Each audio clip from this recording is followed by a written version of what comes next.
Welcome to From the Heights, a series of conversations with authors, legislators, and thought leaders who will discuss the challenges of the time, offering actionable insights that you can use today. We will give you strategies and ideas that will provide hope, add fuel to the fire for equity, and create the circumstances for transformation across the health and education fields. From the Heights is sponsored by the Annie E. Casey Foundation and Kaiser Permanente. My name is Bronwyn Maiden, and I'm an assistant dean at the University of Maryland School of Social Work and executive director of Promise Heights, an organization that works collaboratively with over 20 organizations and schools with the mission to improve educational and health outcomes and to build a culture of achievement in West Baltimore to ensure that all youth graduate from high school and are college ready. Housekeeping details, we have quite a few, so listen up. This event is being recorded and is also being live streamed to our Facebook. Your attendance and participation of this event implies your consent for recording. Participant audio will be muted for today's discussion, so please feel free to select all panelists and attendees in the drop-down within the chat box so that we can see your questions as well as your comments. If you're joining us via Facebook, please post your comments, questions, and resources in the comments section.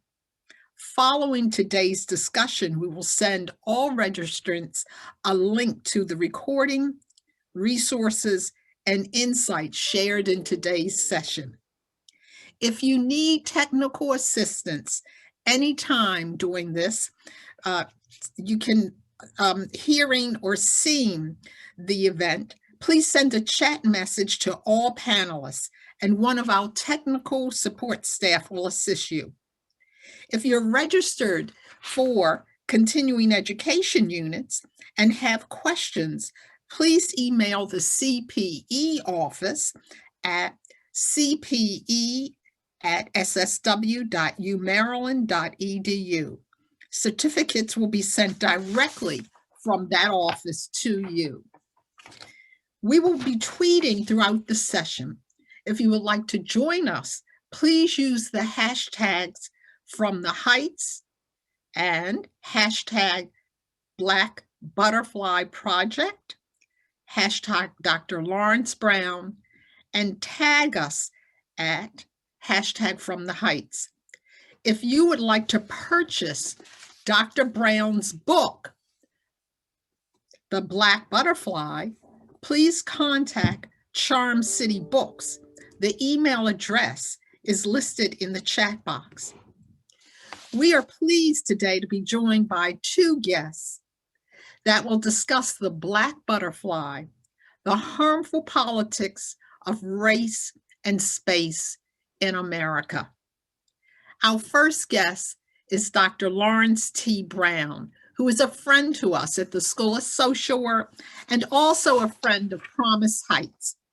He is the founder and director of the Black Butterfly Academy, a virtual racial equity education and consulting firm. From 2013 through 2019, he served as an assistant professor as well as an associate professor at Morgan State University in the School of Community Health and Policy, where he launched the hashtag Be More Lead-Free initiative.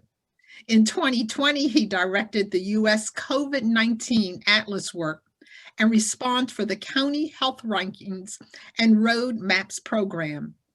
In partnership with the University of Chicago Center for Data Science, his first book, The Black Butterfly, The Harmful Politics of Race and Space in America, was just published in January of 2021 by Johns Hopkins University Press.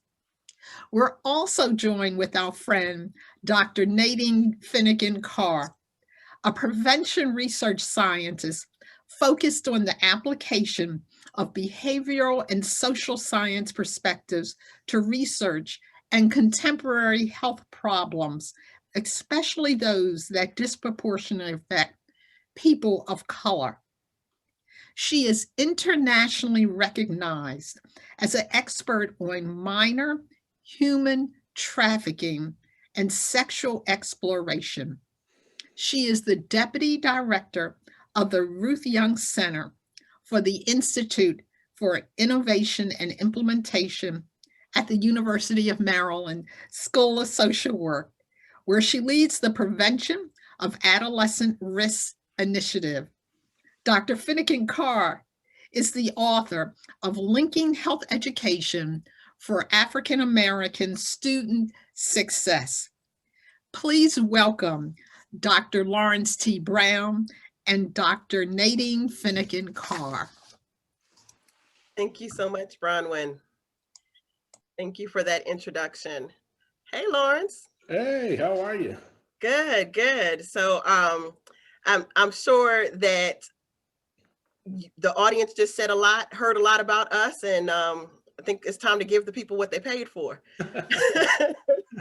So let's just get into this. So first of all, I truly 100% enjoyed this book in a way I haven't enjoyed a book that delved deep like this in a minute. You know, like you really laid a lot on the line, but that leads me to just start out with, why did you write this book? Like, why did you write this book at this time? And I'm going to repeat the tagline of the book. So like everybody refers to it as the Black Butterfly, but the part that really gets me is the harmful politics of race and space in America. Why was this important for you as a public health scholar to focus on at this time? Well, before I delve into that important question, I just want to say thank you to Promise Heights. Thank you to my dear sister and friend, Dr. Nadine Finigan-Carr, who has been such a boon to my career. I co-published a chapter in the book that you wrote earlier, edited, that Bronwyn mentioned, and that's just been it was such an incredible help to my career. So thank you for being the incredible researcher and scholar that you are. Just want to make sure y'all know the jewel that you have with the moderator today. As far as the book, I think the thesis of the book is one sentence, that we cannot make Black lives matter if we don't make Black neighborhoods matter. And I think that's really what the subtitle is all about. The harmful politics of race and space in America is highlighting the fact that it's not just race. It's the places where people are located in red line Black communities in hyper-segregated cities or highly segregated cities, and that when you're Black and in a red line community in a hyper-segregated city, you're definitely at an intersection of you're bearing the brunt of the spear of American apartheid. So that's really what I wanted to convey. And actually the subtitle was not my choice. When I was writing the book for a long time, the subtitle was Why We Must Make Black Neighborhoods Matter. But my editor came up with, he said that title was a bit more scholarly, and I didn't hate it, so we chose it and ran with it. But it's grown for me over time. Yep, and I can see that, but we also have the issue with, anytime we say anything about Black and matter, people are like, oh, that again. That again. So I like what ended up. I think it still gets the point across. Yep. I think it still gets the point across. You mentioned something in your response. You said hyper-segregated cities, and you and I, we can talk scholarly all day long, but I really need you. Can you explain for people out there, what do you mean by hyper-segregated city? I mean, we know Baltimore is one, but what does that mean in practice? What types of cities are hyper-segregated cities? What does that mean? Sure. I mean, and it's really rooted in the framing and language that was developed by a scholar named Douglas Massey and his colleague Nancy Denton. They co-wrote a book in the 90s called American Apartheid. and they were looking at the damage of hyper-segregation.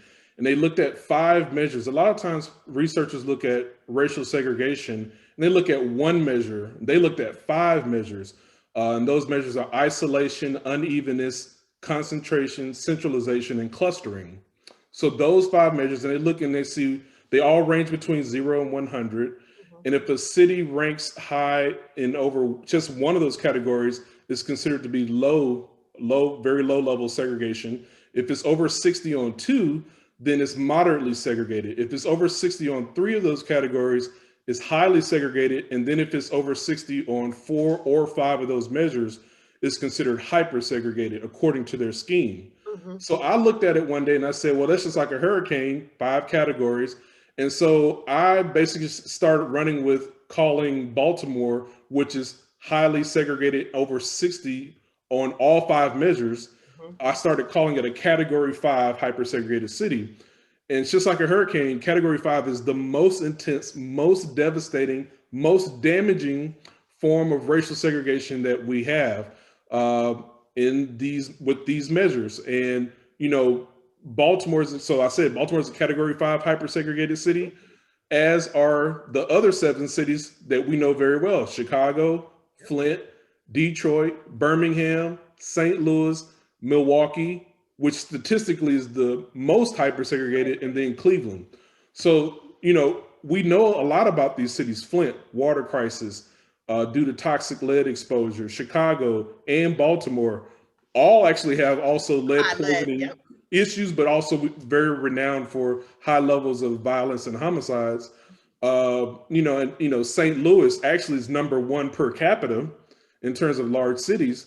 So these are cities that, you know, once you understand their category 5 hyper-segregated city, a light bulb should go off and say, well, what is it about hyper-segregation that's so damaging?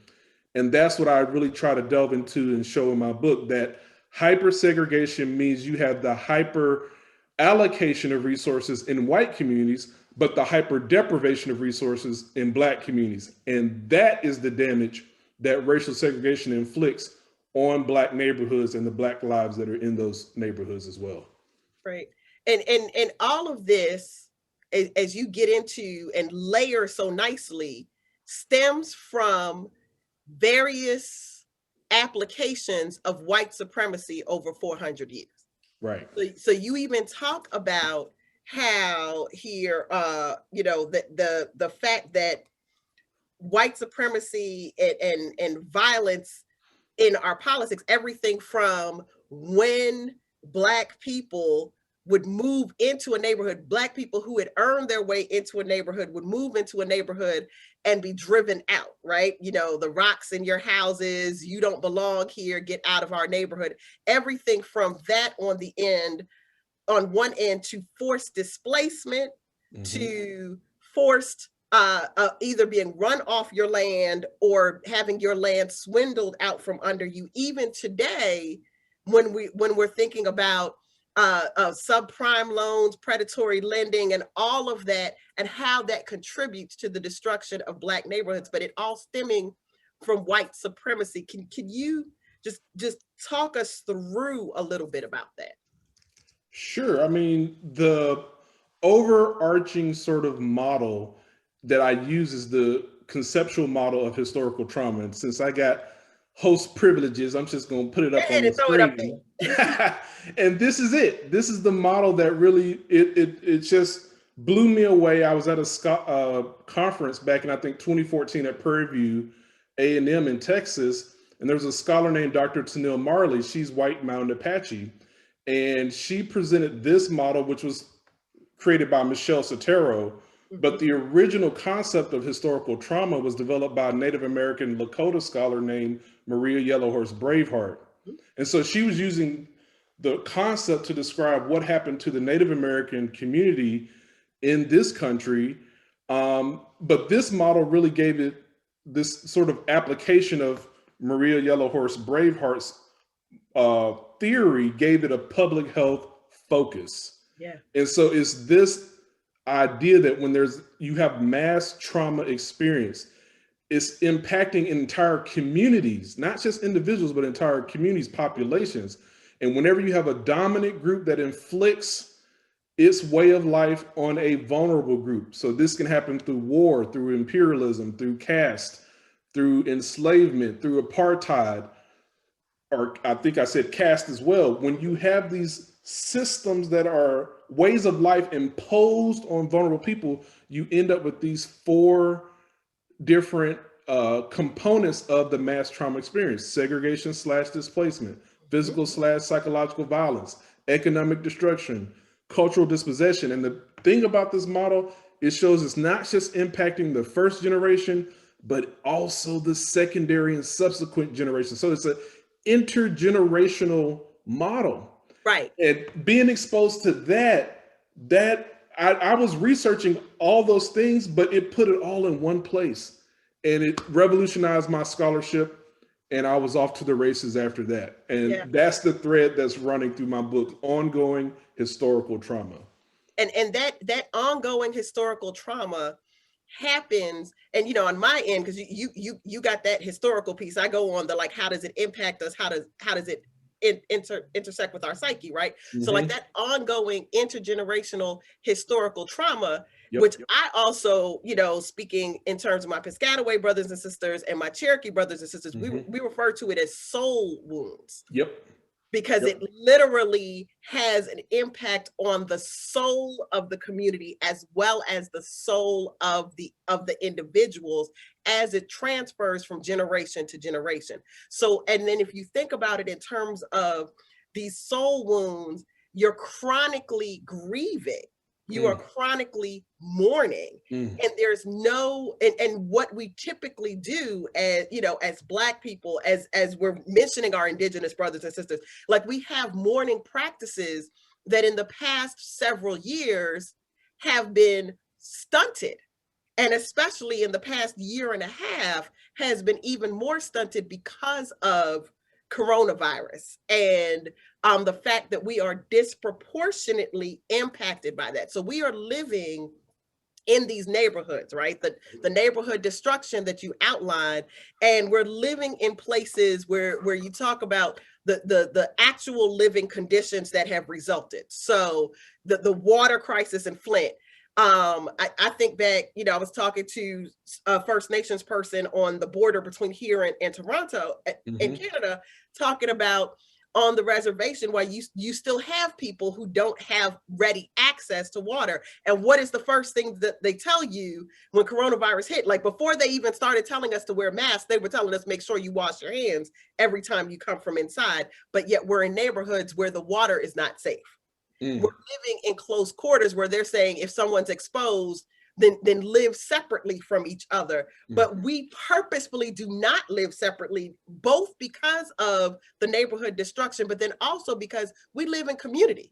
So we live in households that are intergenerational households. And there are psychological benefits for that.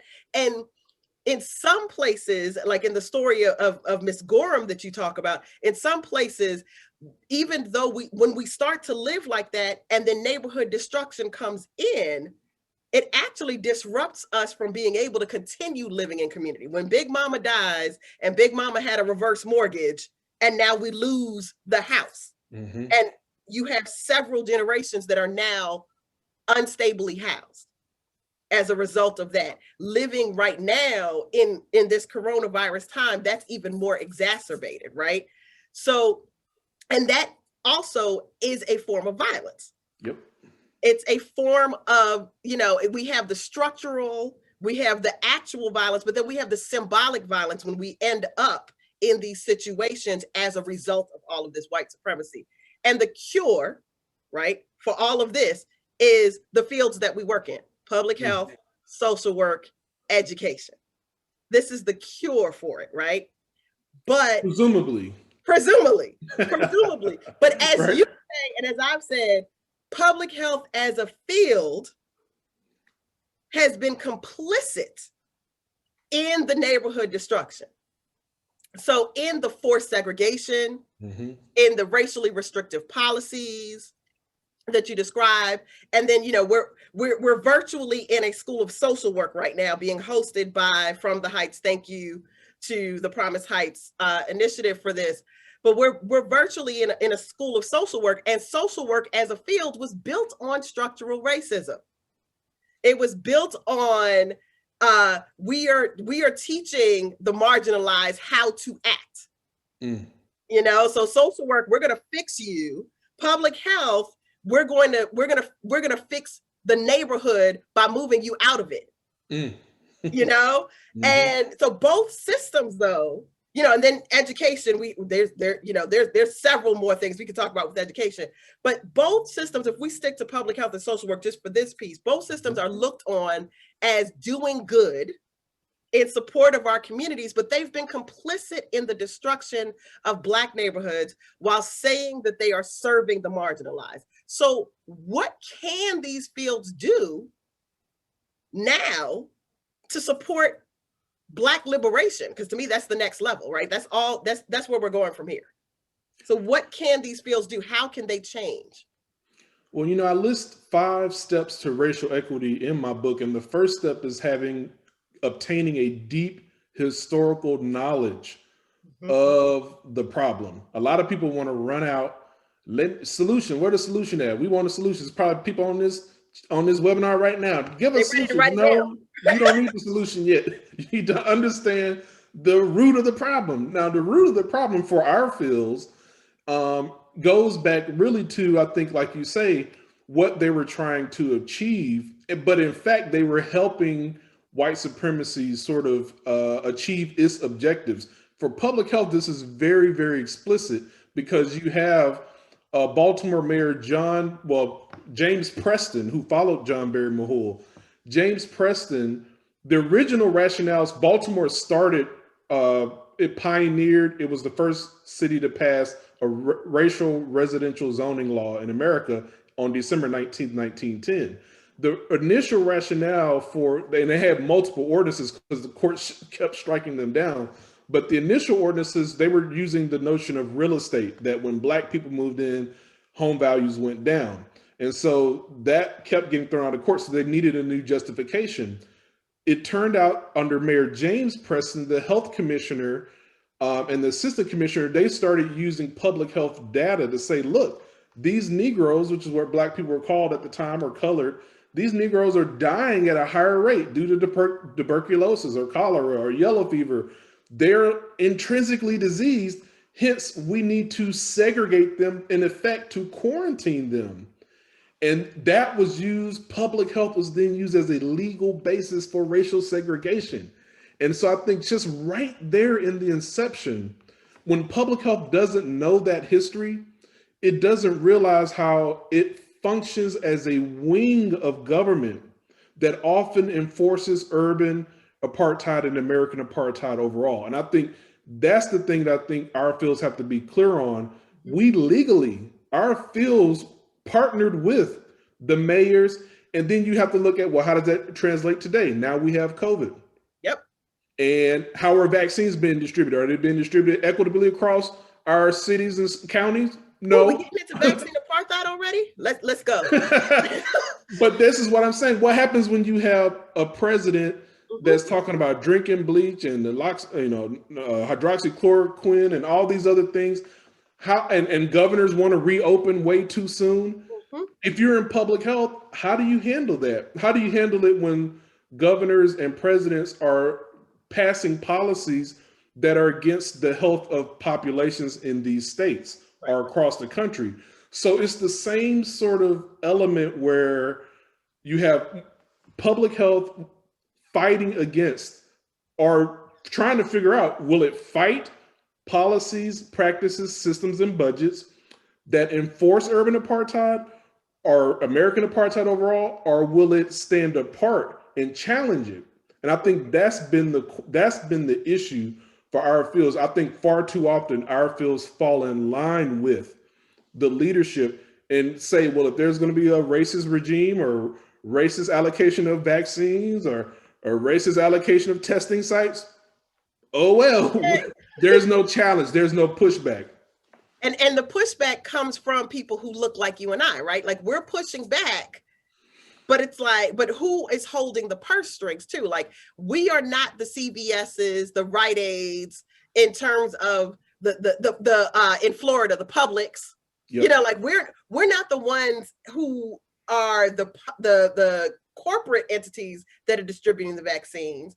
And in the public health sphere of distribution, I saw someone put up in the chat, and I was going to say the same thing. We have, in Maryland specifically, we have a governor who said Baltimore City is all the vaccines that it's been entitled to.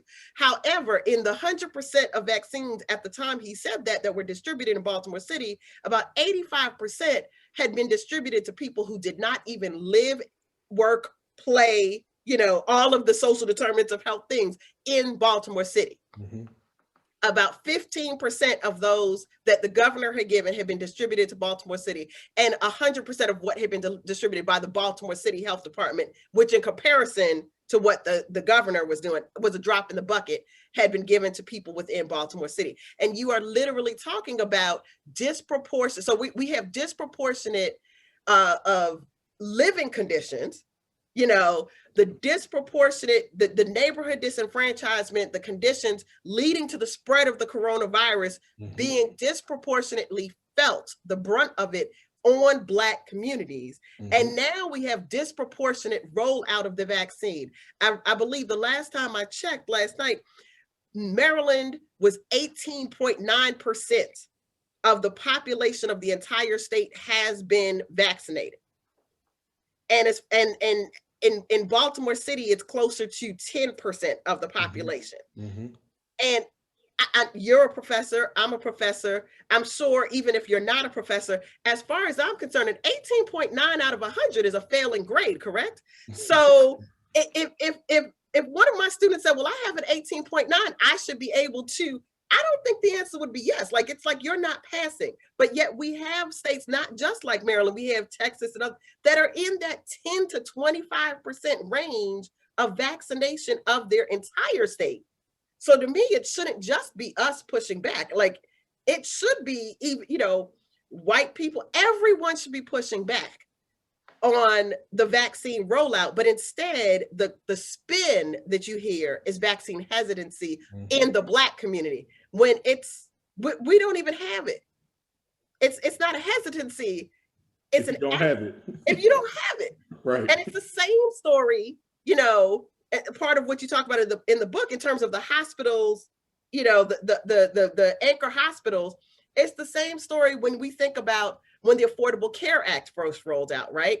So the Affordable Care Act rolled out because people didn't have access and couldn't utilize. The statement was, oh, well, people are dying disproportionately from heart attacks and breast cancer or whatever because they don't go to the doctor. But it wasn't that people weren't going. It wasn't that they weren't utilizing. They didn't have access. And Affordable Care Act fixed the access. But the gatekeepers of that access are still anchor institutions, which, like our fields, are complicit with other nonprofits. So even in predominantly Black communities, and a number of those, the Category 5 hyper-segregated communities that you mentioned, are also Black-led or have majority Black politicians, mm-hmm. but yet still have disproportionately impacted white supremacy, and a number of that is related to nonprofits. So, and you talk about that in the book. Mm-hmm. Tell us about how nonprofits are also complicit. I think the theme for today is like, how can we not be complicit? But right now it's like everybody's complicit. Yeah, I mean, first thing I want to go back really quickly to talk about how, you know, even though our fields are often complicit, they're also deeply underfunded.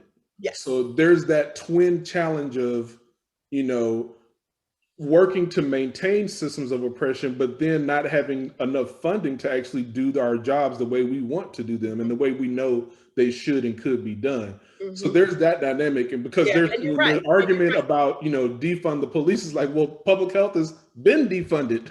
It keeps getting, that's why we're in the crisis we're in, because public health.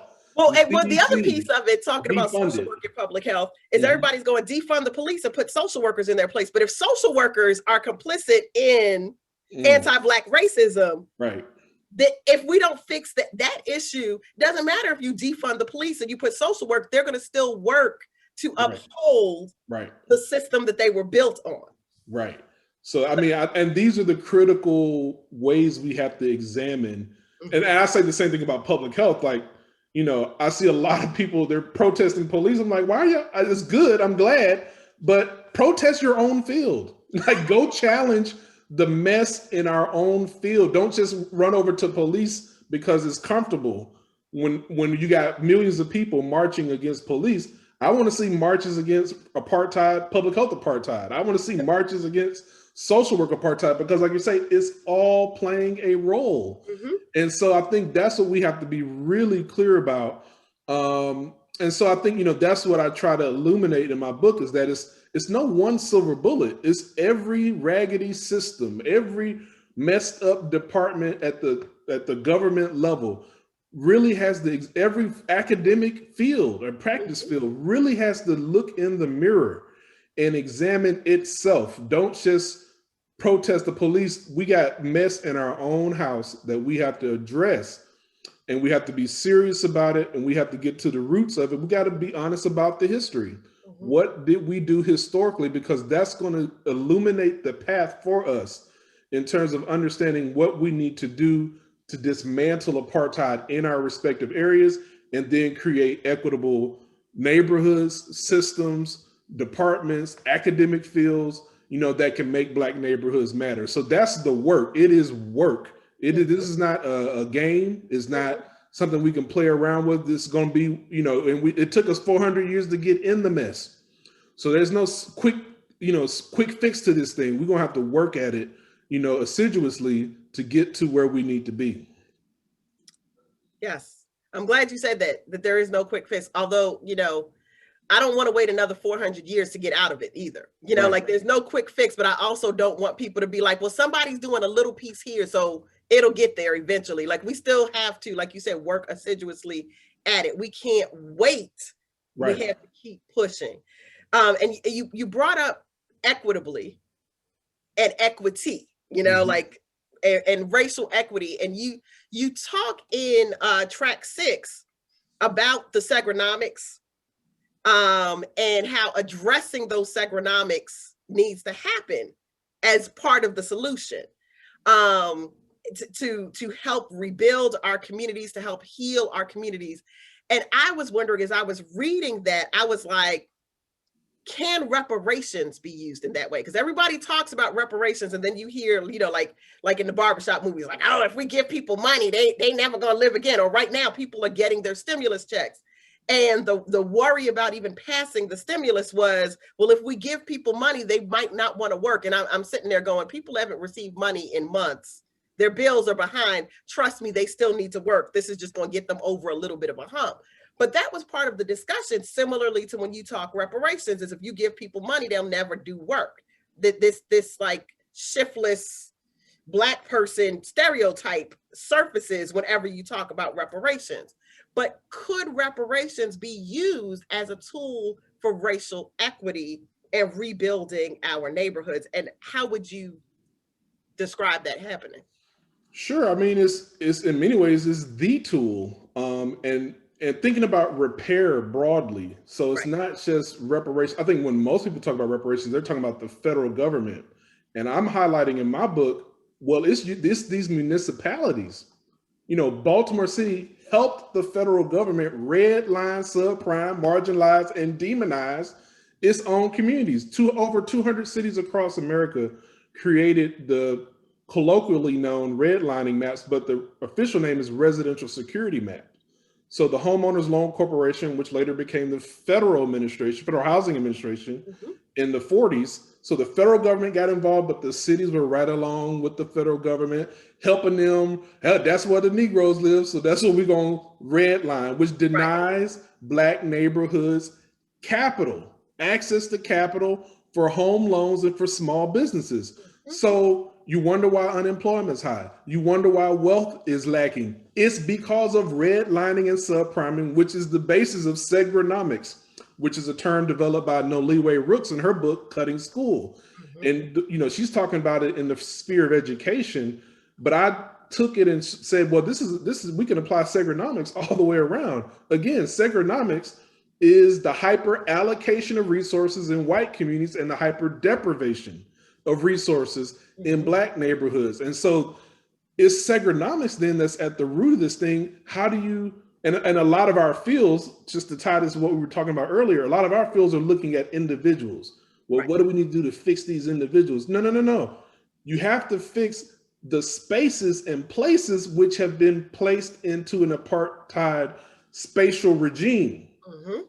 It's that if Black people were not redlined and had access to capital, they can create the small businesses, they can build their own houses or get the loans to have a home, to send their children to college, since home ownership is the basis of wealth for most Americans in this country. So we can do those things for ourselves. Well, Dr. Brown, how do you know that can be done? Because it was done. We got the Greenwood community in Tulsa, Black Wall Street. You had independent Black communities, Rosewood in Florida, Springfield, Illinois, Sweet Auburn Avenue in Atlanta. You have all Haytide, North Carolina, Durham. Say it again. Even Penn North here back in the day before it started to be decimated. Thriving Black business districts and economic localities.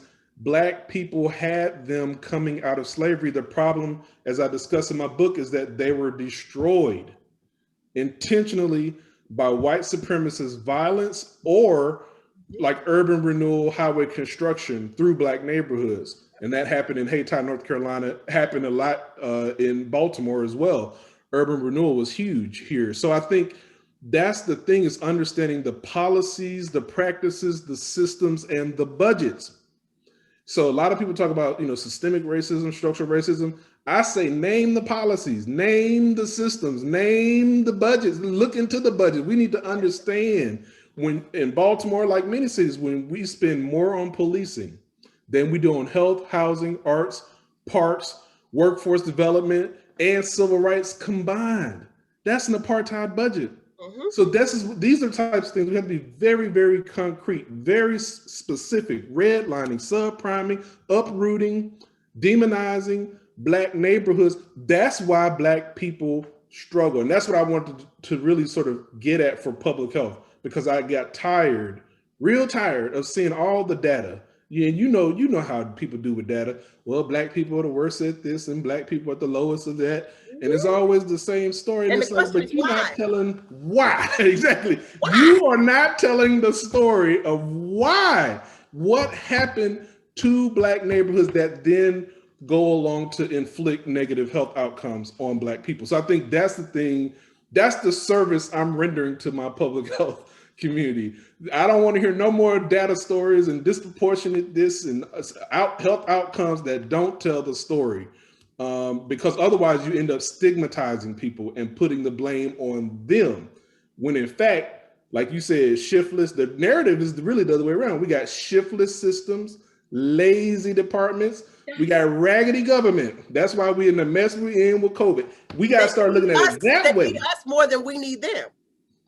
Sometimes that's what it feels like. It's like all of a sudden, those same people that are now in neighborhoods that have been disenfranchised, the social milieu that is full of community violence, all of this as a result of all of these policies, all of a sudden when COVID hit, you need the people from those neighborhoods to travel cross town. Like it's all of a sudden it's a problem that it takes people 45 minutes to get from their homes to the grocery store that you need groceries to be delivered from. It's a problem now that these people are taking too long to support you, because you can still work from home, you can still do this, that, and the third, but people who are now living in neighborhoods that are food deserts, not by choice, but because that's the way the neighborhood is, that are traveling to your grocery store 45 minutes. And when you try to do something like cut transportation, right? So, nobody's riding buses because everybody's home, but we're still increasing the police budget. So we want to cut the transportation budget and cut routes. And then you get pushback because you discover that if you cut bus routes, you don't have anybody to deliver your groceries. You don't have anybody to deliver your medicine. You know, and you have, so all of this is happening, and it's beginning. The only reason I think people are talking about it outside of us, because I think we would have been having this conversation even if coronavirus didn't hit. The only reason people are talking about this outside of us is because it's beginning to impact them. The hyper-segregation is beginning to impact them. And that's what I talked about in my book. You'll see, I say that what starts in hyper-segregated spaces and places, eventually it will spill over. Exactly. Into and begin, because, you know, the virus don't care where you live. Nope. But if you got spaces and places where people don't have resources and the virus proliferates, it doesn't stop at the border and say, oh no, there's a white community, I can't go over there. No, it's a virus. It will go wherever there's vulnerability and susceptibility.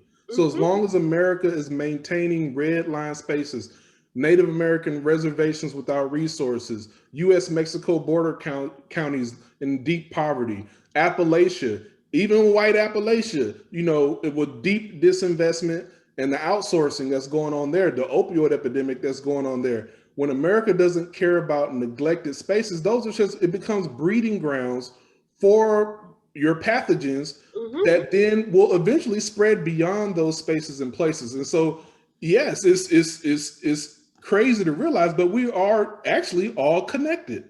And you can't contain your way out of the challenges facing the country right now. You have to have racial equity and you have to have social solidarity. Right. And going back to what you were saying, you know, in 1910 here, when it was like, oh, tuberculosis is high and this is high in the Black community, so we should forcibly move them as a public health concern. Now we've moved past that method of transmission. Like, we know that that's not how things transmit, and we're recognizing, like you said, the virus isn't going to stay in this corner of the world. The virus is here.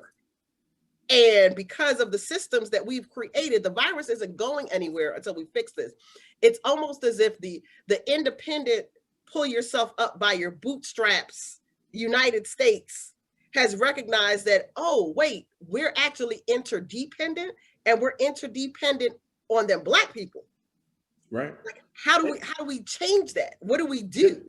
I mean, if you zoom out globally, another nation that's struggling right now is Brazil. You know, South Africa, these countries like the United States, they have histories of apartheid, of enslavement, of colonization, of imperialism. These are the very nations that are struggling the most. Yes. Because social solidarity means everybody has the resources they need to thrive and survive. And when you don't have that, when people don't have water, we know folks in Jackson, Mississippi are in the boil water advisory right now. They're trying to get water in the wealthiest country in the world. Yes. They still ain't got clean water, lead-free water in Flint. You know, when you have a situation where you allow pockets of poverty, deep poverty, extreme poverty that's inflicted on these neighborhoods. And that's the other thing I try to address in my book. Poverty is not random. It's not like poor people say, hey, y'all, let's go be poor together. What are we going to be poor? I don't know. Let's go randomly. Let's randomly pick a place and go be poor. Like, that is not what happened. Sure? Policies, practices, systems, and budgets, segregation, reservations, concentrating people into places and spaces where they have a difficult time surviving and thriving. And that's the history we've got to tell in our disciplines, in our fields, and come to reckoning with that and understand that people are like flowers. We are in a garden, and we grow as good as the nutrition in the soil, which is represented by policies, practices, and systems. We flourish as much as our garden is watered, which is a symbol for budgets. And we flourish, and like Parliament Funkadelic say, everybody's got a light under the sun. Everybody's got a little light, and you got to have the sunlight as human beings. And the sun is a representation of democratic shared power, participatory governance, participatory budgeting.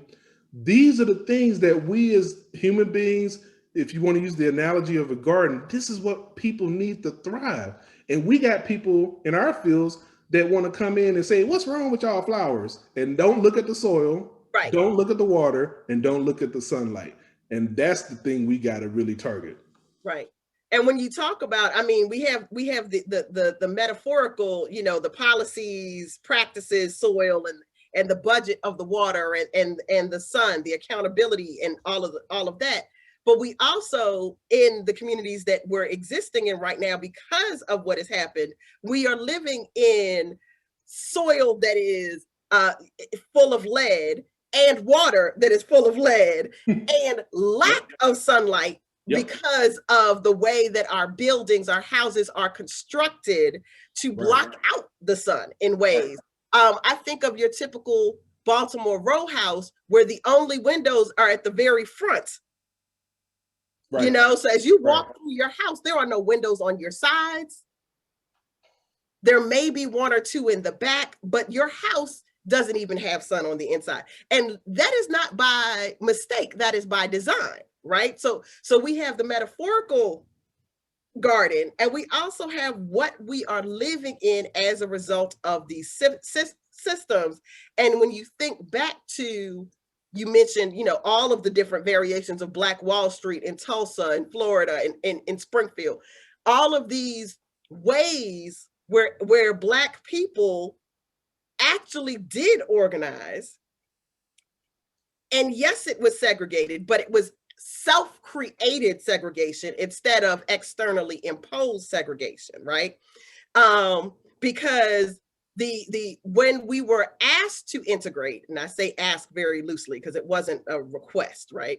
But when we were asked to integrate and we were told, oh, we're going to give you desegregation, we got what Nina Simone calls desegregation is a joke, because it wasn't designed for us. And when the desegregation happened the most, it happened in places where it became gentrification instead of desegregation, because they wanted what we have. So nobody wants to live in the shack by the river until they realize that it's a waterfront property. You know, like nobody wanted to live in certain parts of New Orleans until they recognized that they could build a casino there, or they could make money and build things there that they want to live in. And so then we get that forced relocation all over again, right? Can I speak to that? Go ahead. I was just going to say, and you talk about gentrification quite well. Well, I want to show, I forget I got the power to share my screen. Yes, so I actually do, this is that model I was referring to earlier, the community health gardens. And there's a version of this in the book that doesn't have color, but you know, this is what we're talking about. Human beings are like the flowers, and we just can't come in and be like, your petals are off.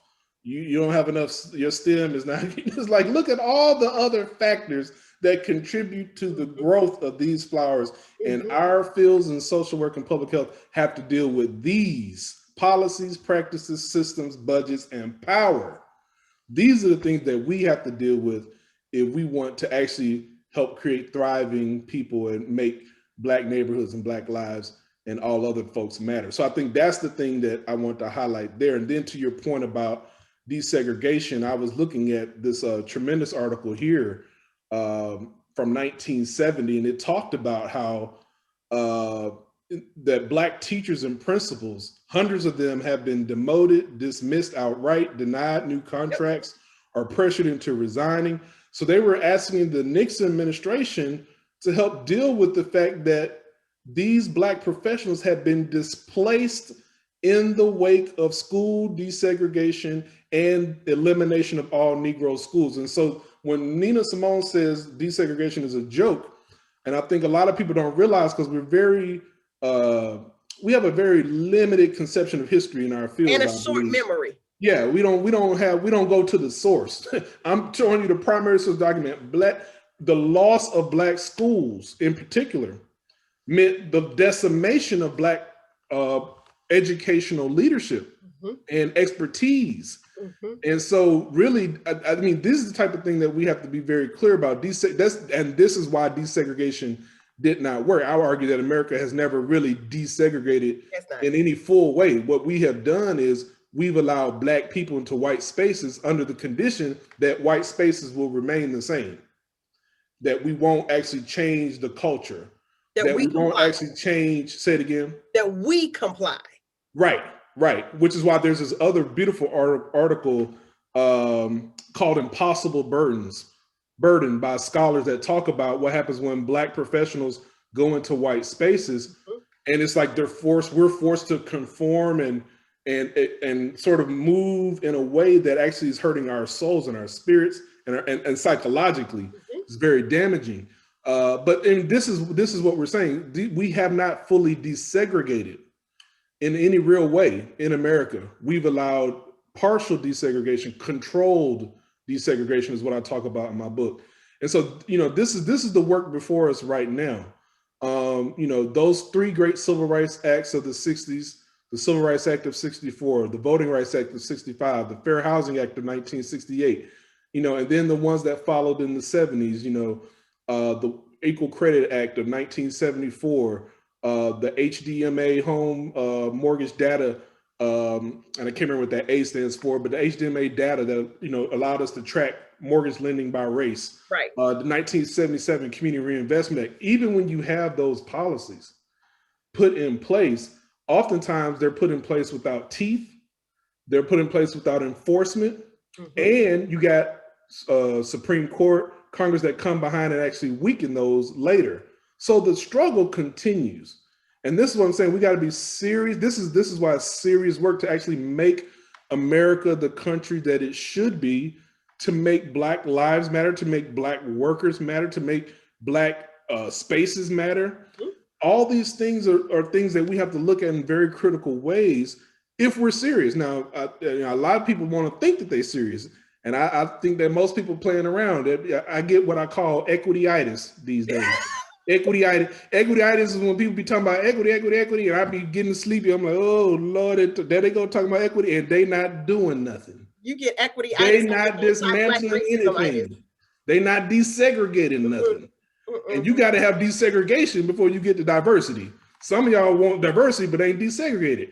And so this is what I'm talking about. We have to be serious and rigorous. Yes. Very rigorous with this. And that's what I hope my book provides, is a rigorous, serious examination of American apartheid, so that people can take that and then apply it to your work.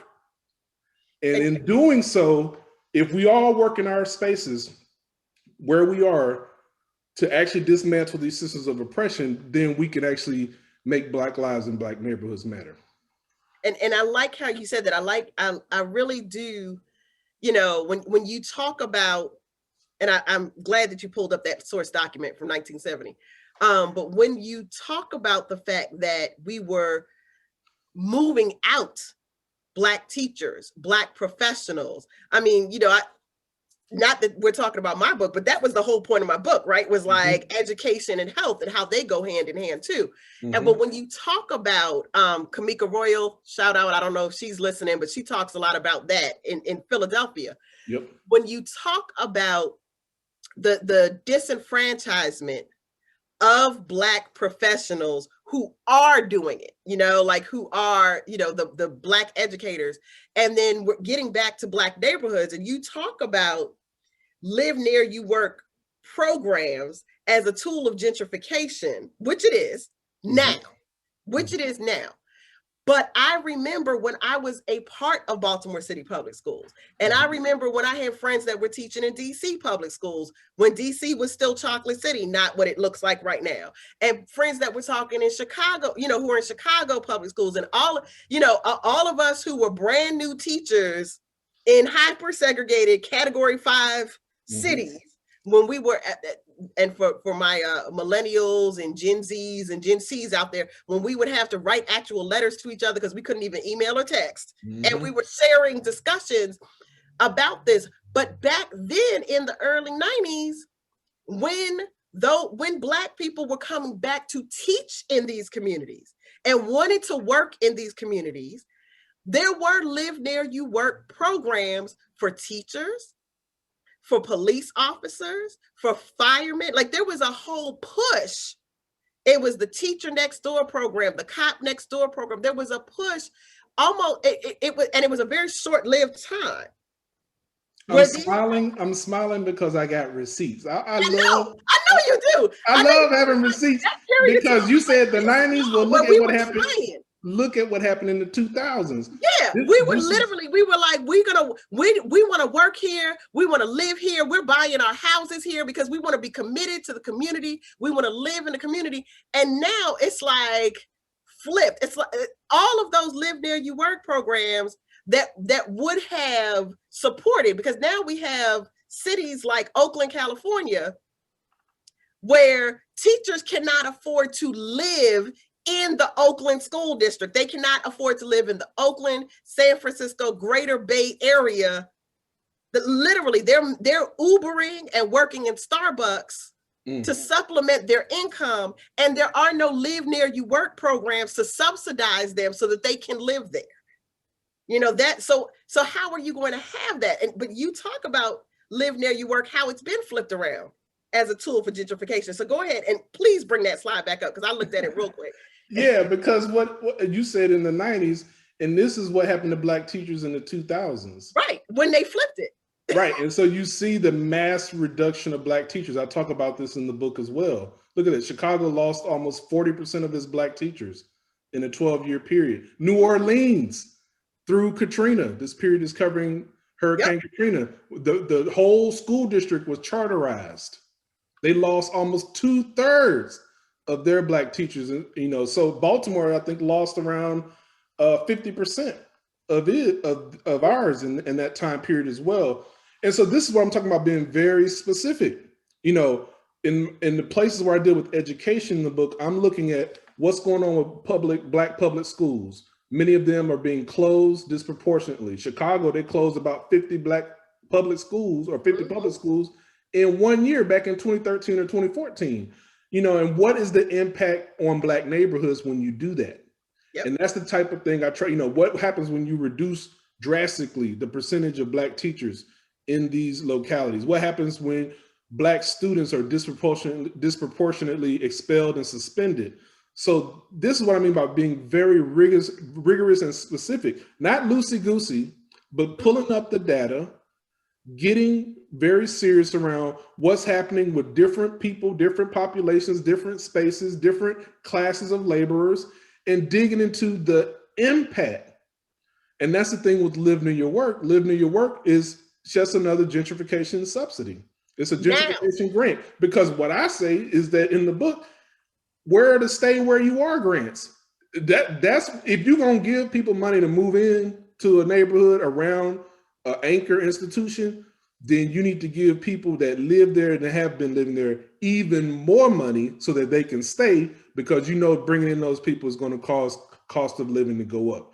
And so this is what I mean by being very rigorous. Not just are you good in your institution, but are people outside of university and academic and hospital walls, are they going to be okay? Because what has happened to Black communities is that Black neighborhoods and Black spaces have been uprooted, demolished over and over and over again. And you all tell me, how are people going to be functional when their families and their neighborhoods keep being repeatedly uprooted?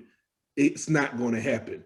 The biggest thing we can do, one of the biggest things we can do for Black neighborhoods as a part of repair is not money, is stop uprooting Black people. Stop demolishing and using eminent domain and all these other tools and tactics to demolish Black neighborhoods. And so I'm saying, this is what I'm talking about. And this is what I want, this is what I lay out in the book, and saying we got to look system by system, policy by policy, get that data, pull up the history, and now it's going to show us the course for repair. The course for repair, which is not just monetary, it's also about how we are sharing power. It's about whether or not we're letting people have decision-making say in the choices and the things that impact their lives, like participatory budgeting. It's that type, because one harm of segregation is denying people the right to make their choice for what's impacting their neighborhood. So this is what I'm really trying to lay out in the course of the book. And I like that. First of all, so when I read that line, that stay where you are, where are the stay where you are vouchers? I did like in church. Like I literally was like, yes, that's it, that's it. Like I was like, and my husband is like, what is going on upstairs? Like, why are you screaming? I said, because that's what it is. Like and this is the thing, in Baltimore, we call it the white L and the black butterfly, right? So like in the white L, in the areas, because we're hyper segregated, that means there are areas that white people are. So for those of you who haven't read the book yet, there are the areas where the white people are, and the stay where you are programs are in the white L. So the white L is consistently given the funding to develop more in their communities. They're given those tax infrastructure breaks. They're given all of that. So you got the Port Covingtons of the world. You've got the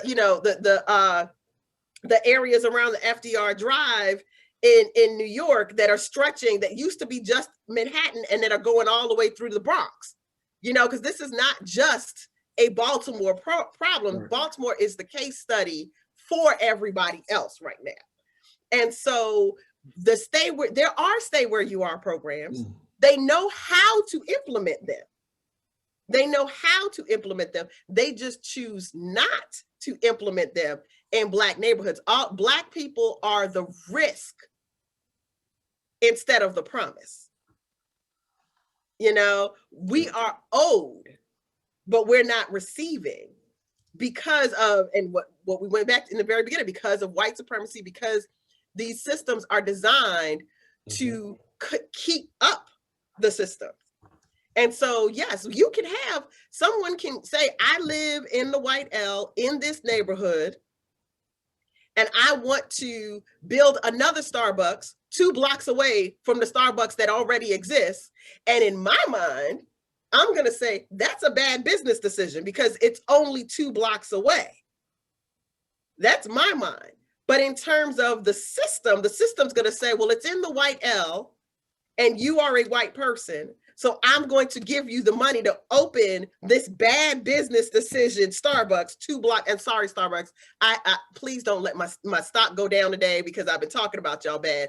But like we don't want the bad business decisions to be impacted, but that's what happens. Whereas a Black person can say, hey, I think my neighborhood's up and coming. I want to put a Starbucks over here because we don't have one. And I guarantee you people will buy. They could come with the longest, best thought out business plan. I've helped people write these, and they still get denied because they're not in the white L. So that stay where you, so then they go and they say, okay, well, I'll move somewhere else and put a restaurant there. But I'm moving out of my community. I want to put a data point behind what you're saying is, go ahead. This National Community Reinvestment Coalition map from a report they did a couple of years ago. The bigger the dots, the more the lending. Yep. For home purchases, for small business lending, and it's showing exactly what you're saying. The darker the green, the more African Americans live in these communities. These are the butterfly neighborhoods, and you can see that in that L. That's the white L we've been talking about. Even though Baltimore is a chocolate city, most of the home loans go into the white L, and then not as pronounced, but most of the lending for small businesses is in the L and then in this southwest pocket of the city as well. So I think this is just to put some data behind what you're talking about. And like you say, it's not just Baltimore. This is happening all across America. This is how redlining is ongoing. That's why we say ongoing historical trauma. And so this is what social work and public health need to be working on. Do we want our folks that we serve to get better? Do you want that? All right, go address redlining. Right. Go address subpriming. Change these laws and policies that are damaging Black neighborhoods. Look at the municipal budgets and look at how they're being allocated towards Black communities. This is how we address things at the root. Yep. Not just talking loosey-goosey, but actually getting into that data, identifying this disparities, systemic disparities. Don't be talking about how we the worst. Go look at how the budgets ain't flowing into our neighborhood and then go fix that. That's how we get to equity. Right. I'm glad you got to that, because and not only are we talking, like you said, are the businesses? I was even businesses or home loans. I was even thinking, you got the home loans there, but I bet if you pulled up a different map of reverse mortgages, the reverse mortgages would be disproportionately in the Black butterfly, in the Black neighborhoods, than they are in the white L. Because what happens, and so is the predatory lending, right? So like the predatory lending would show up more in the Black neighborhoods, because what happens is when you are locked out of the budgets, when you're not getting water, like you think about your garden and it's beautiful, and the budget is the water. But if you're not getting water, you're going to get that water from somewhere. Like that plant is still going to grow. There is a rose that grows in Spanish Harlem. That rose is still going to grow, but it's not going to grow in the way that you want it to, because it's not getting that water. What does it do? Those roots tap into your pipes and they damage your pipes. Those roots go places that you don't need them to go, and make it worse, right? So what happens is in our communities, when we don't have that budget, we need the money. And I'm not even going to talk about the illegal means. I'm not talking, because we're still talking about people being forced to do something. So you go for the reverse mortgage, you go for the predatory lending, you go for the payday loans. I want to start all the pawn shops. I'm gonna hack this, and I know I'm gonna be able to get it back. I'm gonna get it back. I'm gonna hack this. I'm gonna do whatever I can to try to start my business, to try to do whatever it is to advance my family. But then it backfires more in the Black community, and it's utilized more, right? So we have all of that going on. So you have, where does the money from the budget go, and what do we do because we're not getting it? And all of it disproportionately impacts our community, because if you default on that reverse mortgage, you're unstably housed, and the house now is shuttered. You now have another boarded up house in the community. And this is where you get the violence and homicides at such a high level. And in my book, I talk about how hyper-segregated cities are hyper-policed. Yes. Again, those Black neighborhoods are hyper-deprived of capital. So then people are going to find a way to survive. And you know that if people are trying to sell something illegally on the corner, you can't have everybody on the corner if you're going to make products. So then there's going to be tension and violence to control the corner. And so this is where the root of it is the hyper-segregation that feeds the hyper-deprivation, which means now everybody's fighting over crumbs.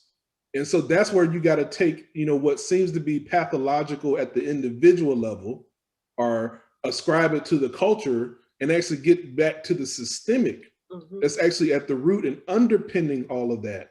These apartheid budgets, these raggedy systems, that's where these lethal municipalities. This is why we got to turn our lens up and begin to address these policies, practices, systems, and budgets. Again, serious. Yeah. Because a lot of people, y'all don't really want the budget to change. Y'all just talking. And then what I'm saying is, if we want to get to the real root of these issues, we got to flip some budgets and get more of our cities and counties to be spending more on health, housing, arts, parks, workforce development, civil rights. These are the type of things that need much more of the budget if we're interested in prevention. Now, if you want to deal with the problem on the back end, keep doing what we're doing, because it produces the very outcomes that we see. But if we want to actually prevent homicides, prevent violence, domestic violence, intimate partner violence, the child sex work and the exploitation that you deal with, the minors being exploited and things, if we want to deal with the root causes, we're going to have to get to the policies, practices, systems, and budgets. And that's the type of thing that I'm trying to highlight in the book. It's not pathologizing people, but understanding the pathological systems and neighborhoods and places that people are placed in. And that's where these survival activities really emerge. Instead of demonizing someone for, as we say, doing something strange for a little change, we got to figure out what else could they have done. before they ever got to something strange, they had to have tried so many other things. I mean, you quote Asia Cross and you drop one of her poems in there, and I was like, yeah, that's another one of my girls, right? You know, like they're celebrating our deaths like it's a badge of honor, and all of those degrees don't mean a damn thing. Every time I see a video or hear a gunshot, I feel that in my chest and I can't sleep because my soul can't rest. Because I can't help but think, what if that was me? And that's Asia Cross. That's not me. I'm not that eloquent. My poetry is a little bit, it's raggedy, as Dr. Brown would say. I haven't been writing it as much as I should lately. But I read that. You talk about hyper-policing, and in these communities ending up hyper-policed. And currently, like literally right now, the Derek Chauvin trial is going on. And I say, for those of you who don't know, it is the Derek Chauvin trial. If I hear one more person say the George Floyd trial, I think I might snap. Derek Chauvin is on trial for murdering George Floyd. And the trial is going on right now, right? And that is a prime example of how hyper-policing in a hyper-segregated city can lead to what, you know, to the boiling up of a movement. And you talk about, you know, how it's almost like the Great Awakening. You know, walk us through a little bit about what that looks like and how that can continue to mount up in the face of the systems you've been talking about.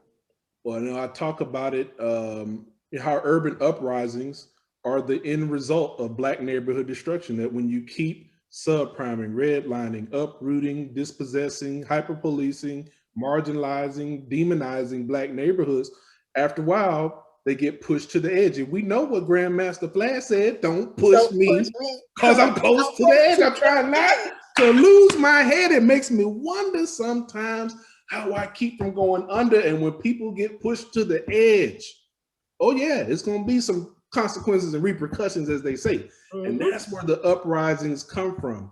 And these uprisings are not new. They are not new. You got enslaved people that were engaging in uprisings on the slave ship.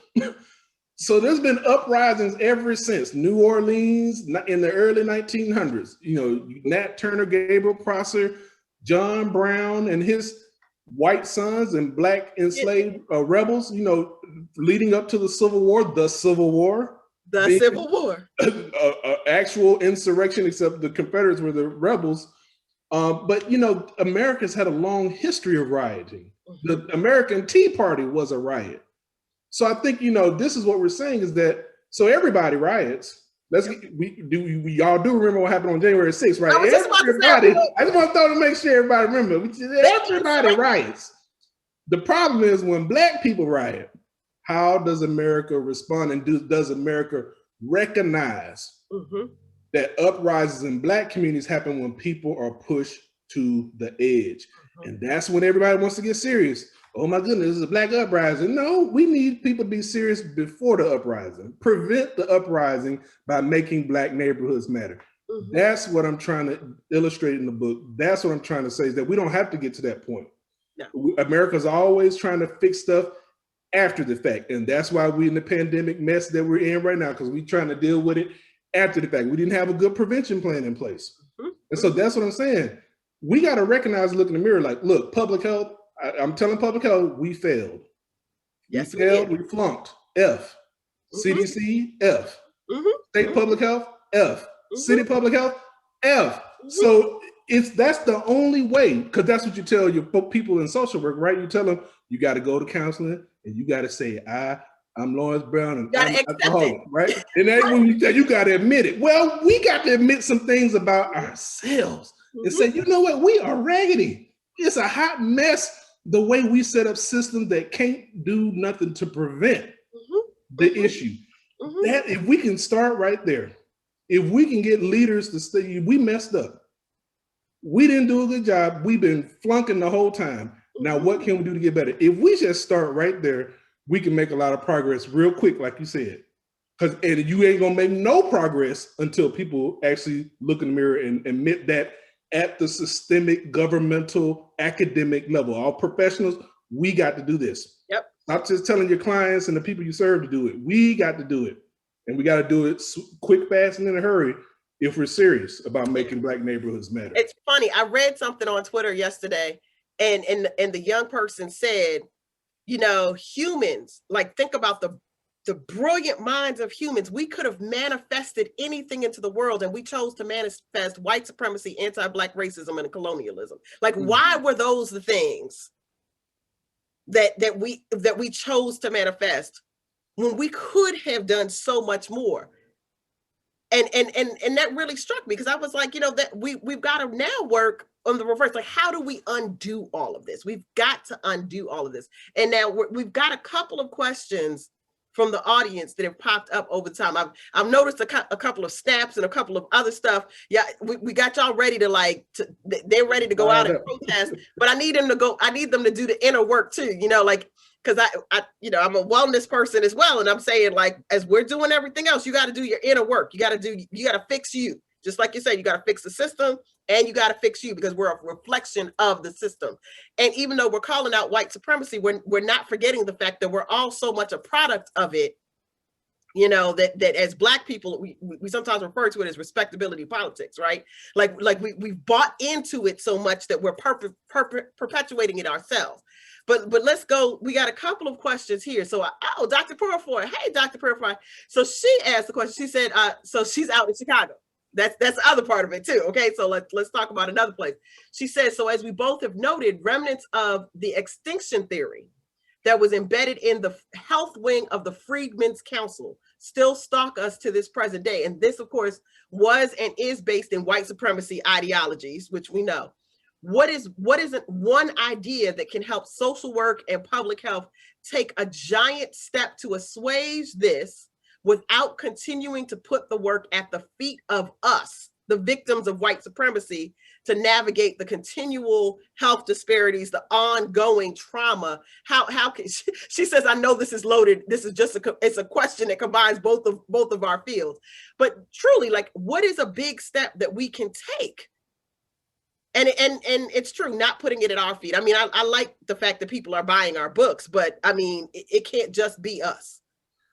Right. I mean, I like what you say, you know, it's doing the work within as well as doing the work without, you know, and I look at, you know, we can add other dimensions to these systems of oppression, structural patriarchy, heteronormativity, all these other issues that really link together. I believe Sister Kimberly Crenshaw said it's intersectionality. Oh, it's more than that, but go ahead. Right? Well, I think about, you know, structural patriarchy, and I think, you know, if I'm going to be serious, I got to look at it and say, well, all right, I identify as a man in this society. What benefits do I get from that? How am I regarded? How do I treat the women and children and the other folks in my life? And, you know, it's a critical reflection that has to take place, even though I'm a scholar and Dr. Brown and got a book and this, that, and the other, but it's like, no, I got to navigate this stuff too, you know, and that's the thing that's the work I think everybody needs to be doing.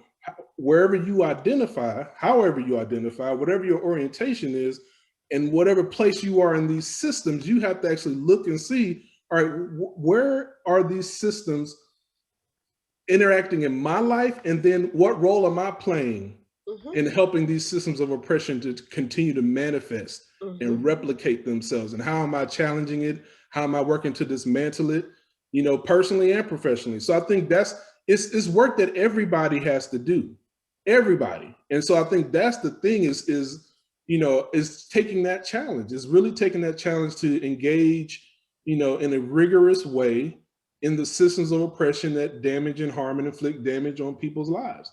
And I think in America, we're talking about white supremacists, patriarchy, capitalism, heteronormativity. We're talking about all these things that stigmatize, marginalize, and demonize people. And it's saying that we can envision a better world. We can create a place in a nation where everybody is valued, everybody's dignity is upheld. We can do that. We can do that. It's possible if we're serious. I question whether or not we're serious. That's what I question. I don't question whether or not we could do it. I question whether or not people really, really are ready to take the sacrifices and give up.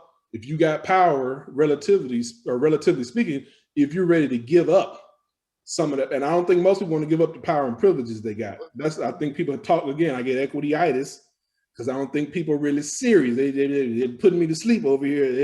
Equity, but they're not doing anything to actually change policies, practices, systems, and budgets. That's the metric. Yeah, that's I can always gauge people doing. Okay, did they change any policies? Are they doing anything with different practices? Did they are budgets shifting? And if I don't see none of that, I get equity-itis. It's funny because I say the same because, you know, my students have asked me, they're like, well, you know, you mentioned the sexual exploitation work, all of that. They're like, well, what does that mean? What do you do? Like, I'm like, yeah, you know, are you training people? I say, yes, but I'm doing it here, right? So it's like, yes, we're training the social workers, the clinicians, mental health professionals, medical. We're doing all of this to address it. We're training law enforcement on trauma-informed care to make sure that they're treating this young person as a victim of trafficking and not as a child prostitute. Like, we're doing all that. I said, but before I could do all of that, we had to change, like, federal law only changed in 2014 to actually, you know, in 2000, we named it as this is trafficking, but it was named thinking that with the misunderstanding that people were being trafficked into the country and not recognizing the exploitation of Black and brown bodies within the country, right? 2014, 2014, September, the law only went into effect. Yep. And so 2017 is when the state law went into effect. And 2018, 19, and 20, we've worked to change policies in the systems to address trafficking. Like, like, it literally is. So it's because what we also don't want people to say when we're saying, you know, have you changed these policies and budgets and all of these pieces? You don't want people to think, oh, well, then I'll stop doing the work on the ground. Like, you've also got to recognize that it takes both. Like, we have to make sure that the garden is right, but the people who come to that garden are also right. Yep. The people who are pouring the water need to be on the good foot. So don't think, oh, well, I can't change policy. I'm just this one person in this organization. I can't do this and wait for the policy. You still got to do the inner work on that level, as well as while we're waiting for everything else. And the inner work, you got equity-itis. I got anti-Black racism-itis. Okay, because you know, I heard your Kimberly Crenshaw, and I am going to raise you a Feminista Jones. All right. I'm gonna raise you anti-Black racism does nothing for me. Anti-Black racism work. And doing that inner work, when we talk about doing the inner work, anti-Black racism is inner work for white people. But what it has become is a focus on white absolution. So a focus on, I'm sorry, I'm an ally. I didn't know that this was the problem. And then you read the book and you're like, I'm sorry, I have tears. But you're still not changing those policies, those practices. You're not actually putting it into place how the budget is allocated. Right. What you need, you know, so if you're going to be talking about, just like you're saying, equity, for me, it's like, you're talking about, oh, we're an anti-Black racist organization. Like, we're no longer going to be racist, and you're not actually focused on my liberation. And then repair. You're not doing anything. Then you're not doing anything. So you know, you talk about in here changing those policies and changing it. But at the same time, if you're not changing those policies for real, if you're saying they need to be changed and you're telling me what's wrong with them, but you're not changing them, it's not going to do a lick of good to anybody in any of these communities. Instead, you're going to continue to contribute to the root shock and the forced displacement and the other things. And this time you're going to do it while saying that you're woke. Because I think that's when it hurts more, is you tell me you know what's wrong with me and you still perpetuate the system. And I think that's a lot of what we're seeing now. Right. And that's why the repair is that repair is what shows people whether or not they're really serious or not. When we repair Black neighborhoods by actually, changing the policies, practices, systems, and budgets. I created this graphic, what I call the Baltimore City Racial Equity Social Impact Bond, $3 billion. Half of it is just really almost half is getting rid of toxic lead exposure. Because that's what's damaging the minds, the brains, the cognitive functioning for our children when they are still babies and toddlers. The executive reasoning portion of the brain. And then this other work that we need to be doing around, eliminating different manifestations of apartheid, increasing social resources, money for community development, violence prevention, radically expanding that safe streets and other programs of violence interruption work, housing for people without homes, concrete repair. That's what's needed. I don't need white people celebrating Juneteenth. that ain't gonna help me. Can we keep Juneteenth? And that's only for Texas. Y'all done took a state holiday and took it all across, and it's like that one for y'all. That was for Texas. Yeah, we have different dates in different places. I don't need that. What we need is concrete repair. So that's what I hope I achieve in this book, is getting people away, like you say, from the loosey-goosey, from the absolution, from I'm an ally. Don't even tell me all that. Show me the budget. Show me how you are repairing Black spaces and Black places. Because if I see that, I know Black lives will matter as a matter of course, because the soil is being made nutrient, and that flower is going to blossom in a more beautiful way. So I think that's the thing, that I think we're both saying is, we don't need rhetoric. We need real action, real changes at every level, federal, international, all the way down to the block. That's what we need, and that's what we're looking for. So we have a couple more questions, but I think we only have time for one, and it fits into what you're saying with, repairing. So someone mentioned, we're kind of seeing how reparations will work with the new child tax credit from this American Rescue Act. If that alone will cut poverty by up to 50% in some communities, imagine, how could we take that further? What reparations, real reparations, kind of like the slide you just showed, could achieve? Although I don't know if it's really going to cut poverty by up to 50%. I think that's over exaggeration, not a reality. Yeah, but, I mean, in my book, a lot of people look at the federal government when they think reparations. I'm saying Chicago, Baltimore, Cleveland, St. Louis, that are cities, red line, subprime, marginalized, and demonized Black neighborhoods. They hyper-police them as they hyper-deprive resources. So these are the municipalities that should be, in my book, I call for Baltimore neighborhood reparations. And I think because neighborhoods have been damaged.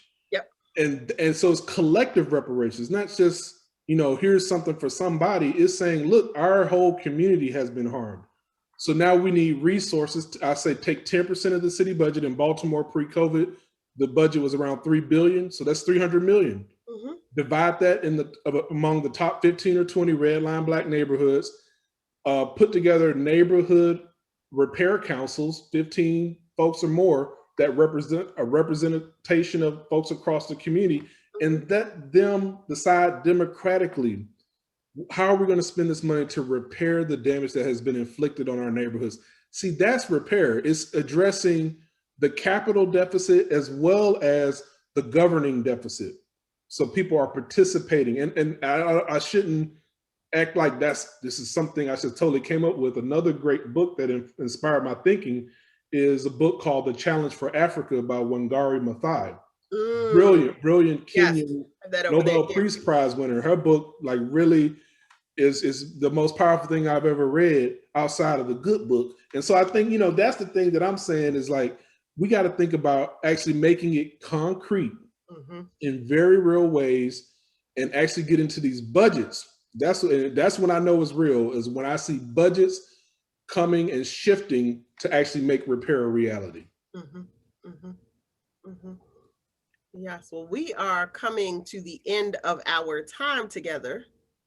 Strangely enough, this has flown by, unless I'm missing something.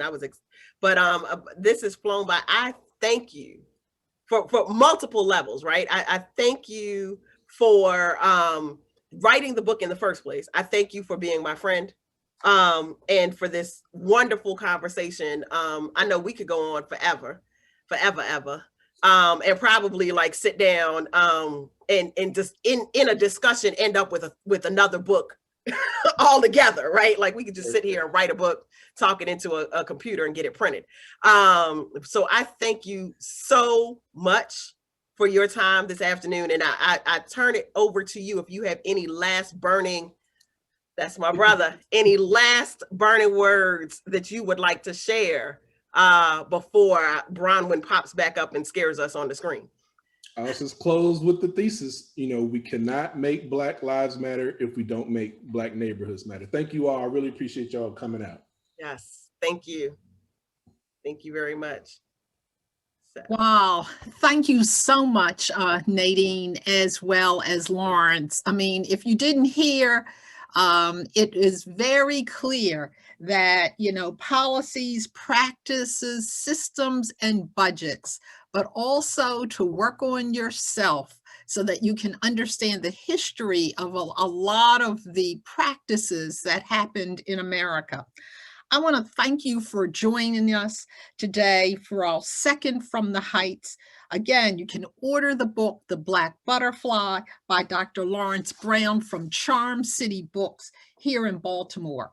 Thank you to our guests. A big thank you and a hug, Lawrence, Dr. Lawrence Brown. Big hugs to you, Nadine, Dr. Nadine Finigan-Carr, the staff of the Institute for Innovation and Implementation, and the Promise Heights staff for all the work in putting this event together. And thanks to our sponsors, the Annie E. Casey Foundation and Kaiser Permanente. Again, if you have questions about continuing ed, please contact the University of Maryland School of Social Work, CPE office, and we have already given their email address.